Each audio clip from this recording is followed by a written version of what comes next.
I hope they don't catch me cheating at this one. For sure, man.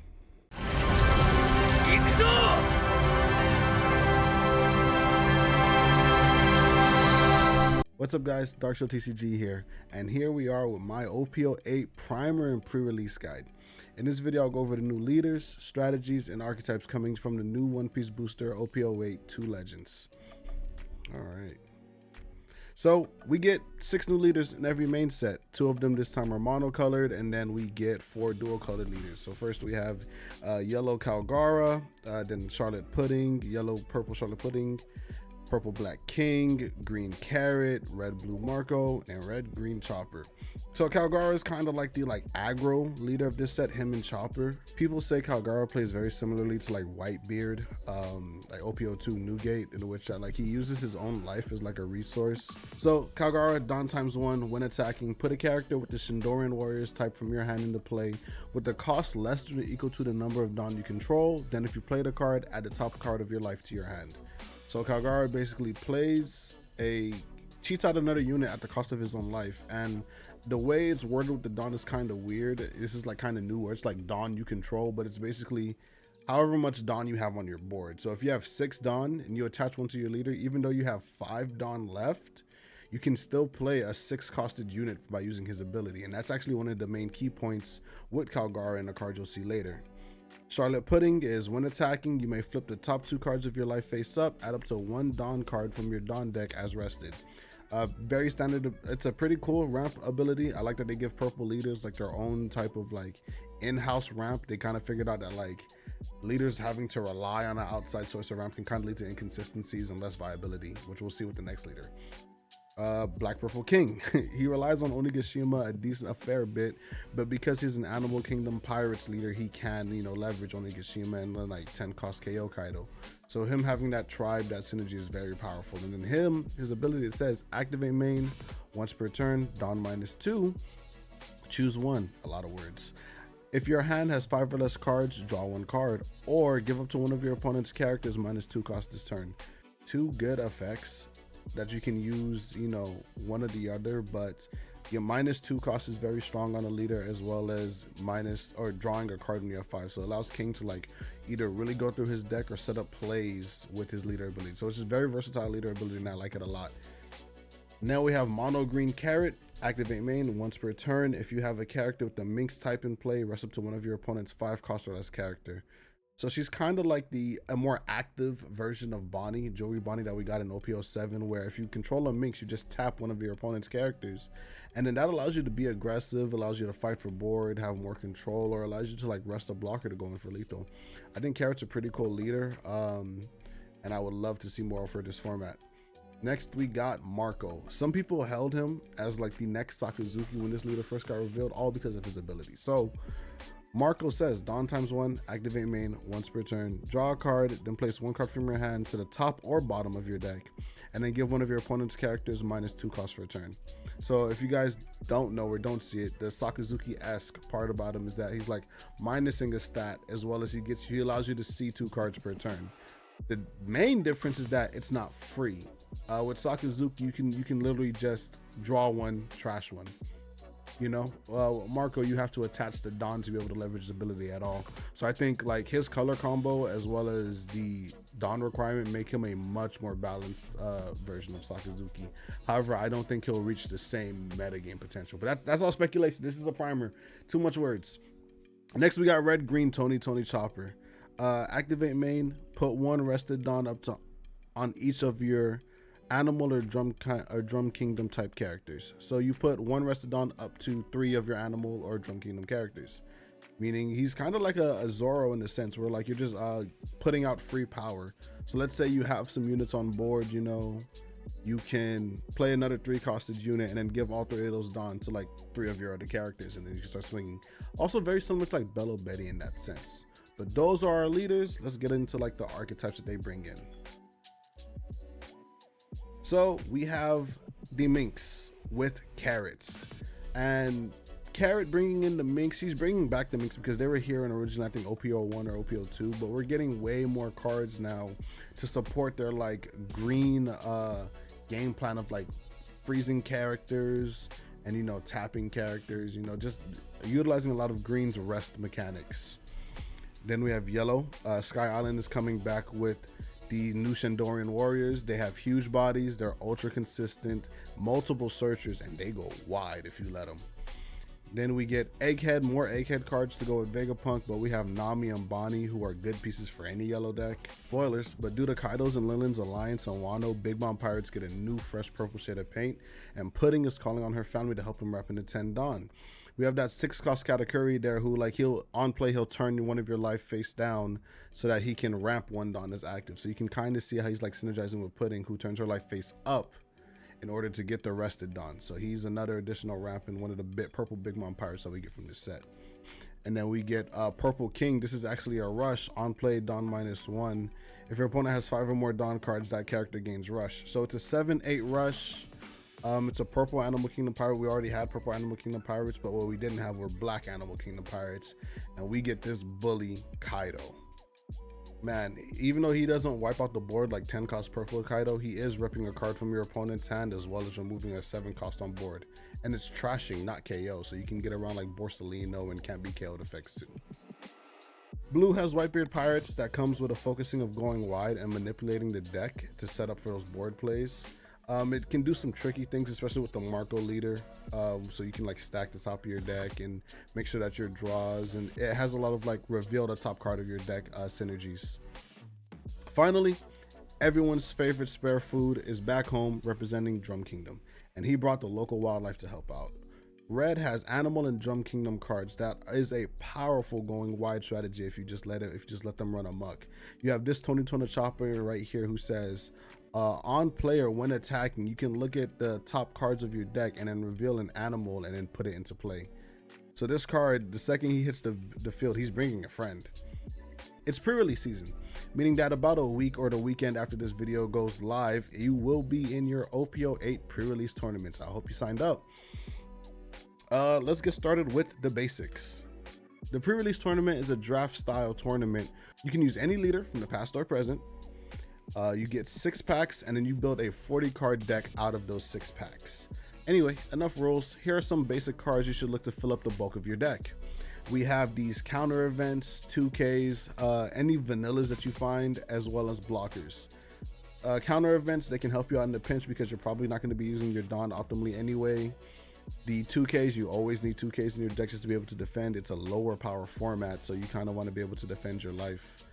Vanillas, very good stats for their cost, and you just sometimes need some huge beaters and stuff that you can play on curve to pressure your opponent, because once again, in a low power format, there's have access to less removal and way less consistent removal, so you can really get away with just spending all 7 Dawn and playing Mama Smoothie. God bless Smoothie. And then as well as Pedro, blocker, very good abilities on the blocker that we'll get into later. Now, time for the meta leaders. So these leaders have ran pre-release since I've started playing the game way back in OP03. You have Charlotte Katakuri, Enel, Yamato, Green Kid, Zoro, and new addition Jory Bonnie. So Charlotte Katakuri, really good leader. Dawn ×1 when attacking, look at the top card of your life or your opponent's life and then put it at the top or bottom, then you gain plus 1k power. Being able to swing for 7k with 1 Dawn and then looking at each other's and then looking at your own or their lives is just a really powerful and generic versatile effect. You're gonna notice that a lot of these leaders just have good generic effects, and that's what you kind of want to be choosing for your pre-release. Next, we have Enel from OP05. Once per turn, when your life hits 0, you may add the top card of your deck to your life, then you discard 1 card from hand. Notice that Enel, you don't have to have cards in hand to heal. So if you're at 0 and you activate your leader ability, you can just heal that card and not discard anything. Beautiful leader ability. My friend likes to call him Roach Enel, and I love this leader so much. Next, we have Green Yellow Yamato. Green Yellow Yamato is a leader with double tack base, meaning whenever he lands a hit on you, you're going to take 2 hits, 2 pieces of life. And their ability is activate main once per turn. If your opponent has 3 or less life cards, you get to add up to 2 rested Dawn to any one of your characters. So in a format where the second you hit your opponent, with this leader, any leader except like Newgate, but he'll be at like 5 anyway. Whatever. The second you hit your opponent, you're then able to attach 2 rested Dawn to any of your characters. When this leader first came out in their pre-release format, I ran Anel to hard counter them because Anel will just take the cards in hand anyway and be able to outvalue them and trade for board in the late game. Because the thing about Yamato in a low power format is that they don't have access to consistent rush and tools that they need to end the game against somebody like Anel. Next, we have Eustace Captain Kidd. He is a starter deck leader, meaning he's been around since the beginning. He is old reliable. Him and Zoro, old reliable. Whenever you need a job to get done, they can do it. I think once again, he would be like the counter to Anel, and then just like really strong into a lot of these leaders. I think he would be weak to Joey Bonnie though, which we're gonna talk about a little bit later. But if you don't know, his ability says activate main. Once per turn, you may rest 3 Dawn. Then you may trash 1 card from your hand and set this leader as active. So he is basically attacking you twice. So don't be surprised if you see a green Captain Kidd and you have no blockers, and then he just attaches 7 Dawn to his leader and he goes 12 at lead. Leader ability, 12 at lead. Careful, guys. Then we have Roronoa Zoro. Roronoa Zoro can turn any bad draft into a decent to good draft, to godlike draft, because his ability says Dawn times 1 your turn, all your characters gain plus 1000 power. Meaning that if you don't get those big vanillas and you get some like poorly statted units and some weenies, you can actually just play Zoro because he will turn your weenies into like meaningful swings. You know, if you have like some 2-costed units with 3k power, you attach 1 Dawn to your leader. Now you only need 1 Dawn for your weenie to hit into for your weenie to hit the opponent. Anyway, our last meta leader that I consider one of the meta pre-release leaders will be Joey Bonnie, most recent leader from the most recent set besides OP08. Her ability is when opponents attacks once per turn, you may rest 1 Dawn, rest up to one of your opponent's leaders or characters. So this is a super defensive ability, but can also be used to help you regain tempo, and it functionally makes your opponent 1 less swing every turn, so you don't have to fight for board as much if they happen to go wide. Now we'll go into some honorable mentions / spicy stuff. These are leaders that I think if you pull enough, or if you can pilot it well enough, they can be someone a little bit off meta / fun that you can run during a pre-release season. And what I mean by that is Marco is a bit of a control strategy and like constructed play that would fail to aggro leaders, but his leader ability is really good to fight for board and filter through your hand, so it can be interesting in like a draft environment. Carrot is good enough if you have Minx, so that you can just rest bodies and trade into them, or you can rest blockers to push for lethal. Chopper is a good aggro strategy, but you have to pull enough animals, and if you're already kind of playing for that animal wide package, you may as well play Zoro. But once again, these are just leaders that you can just like pull or play day of. If you're a newer player and you don't have any leaders, I think that these leaders will get you some mileage at that pre-release. Now we're going to go into some of the powerhouse cards that I think are something you should be looking out for whenever you draft. Obviously, you want to play almost every secret or super rare that you pull, because this is a low power format and super rares and secrets are strong. But here are cards that I consider that might be auto includes, as well as something that might be underrated that you may miss. We have 10 cost Kaido and Linlin, 8 cost Silver Israeli. Once again, they can't remove Kaido and Linlin, they probably lose the game. Silver Israeli is really good in like returning the tempo back into the game, because he reduces power of 2 units permanently for like a turn. S Snake is like 6 cost Boa Hancock. She freezes a unit that isn't Monkey D. Luffy for 1 turn, making it so that they can't attack. The Egghead Nami, on play, you trash a trigger from your hand and you get to KO one of your opponent's 5 cost or less units. And then if you have 3 or less cards, you draw 1 card. Jory Bonnie, you attach 1 Dawn on your turn once per turn. If either of you take a life, take a damage, she lets you draw 2 cards and discard 1, so that like filters your hand. 9 cost Kaido, he's a bully, I said it before. He trashes a 7 or lower, as well as trashing 1 card from your opponent's hand.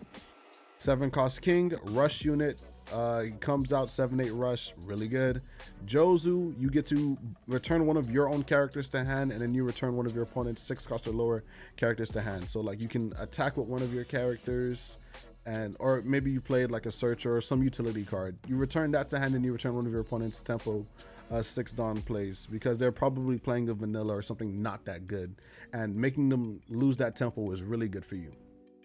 You have 4 cost stats. This unit says if it would be KO'd by an effect or removed from play, you get to trash him instead and draw a card. So he kind of replaces himself if he were to get removed by your opponent. Then you have Electric Luna, which says activate main. All of your opponent's rested characters with a cost of 7 or less do not become active. So it's kind of like a 10 cost Dofi that freezes all your opponent's board, and then there's not a lot of cards that are over 7 in this format, you know, so this can really just like stall your opponent, give you one more turn and make you set up for, you know, going to kill your opponent. Pedro, really good blocker. On KO, choose one. You get to rest one of your opponents, Dawn, or you get to KO one of their rested 6 cost or lower characters. So Pedro says, if I'm going out, you're going out with me. Pedro is a crash out. And then you have Carrot, who says, on play, when attacking, choose one of your opponent's 7 cost or less rested characters. That character will not become active during the next refresh page. And since she is when attacking, it means that she can just keep one of your opponent's units locked down forever if she stays on the board. And then you have Charlotte Brule.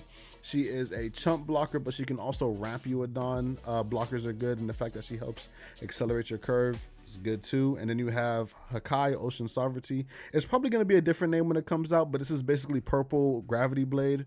Dawn -2, and you get to KO 2 of your opponent's, I think, 5 cost or lower characters.